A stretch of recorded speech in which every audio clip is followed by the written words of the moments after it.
దేవుడు నీకు ఇచ్చిన అవకాశములో నీకు మిగిలినది ఒక్క దినమేనైనా, ఆ ఒక్క దినములోనైనా నీవు లేచి క్రీస్తు కొరకు ప్రకాశించాలి. నా దేవుని కొరకై నీవు నిలబడాలి. నా దేవుని కొరకై నీ సాక్ష్యం కావాలి. నా దేవుని కొరకై నీ కుటుంబము కావాలి. నా దేవుని కొరకై నీ యవ్వనము కావాలి.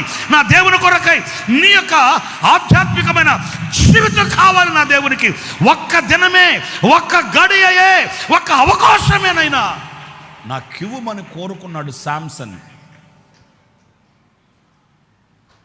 నాకెంతో అవసరం లేదయ్యా, నాకు ఇంత కావాలని నేను అడగట్లే. ఒక్క అవకాశం చాలు, ఒక్క క్షణం చాలు, ఒక్క దినము చాలు. ఈ దినములోనైనా, ఈ క్షణంలోనైనా, ఈ అవకాశంలోనైనా నీ కార్యాన్ని నేను ప్రజలకు కనపరుస్తాను. అవకాశం ఇమ్మని కోరుకుంటే పడ్డవాడ, చెడ్డవాడ, పనికిరానోడా, అసలు నీ మాట వినట్లేదు, నీ వైపు నేను చూడట్లేదురా అన్నాడా?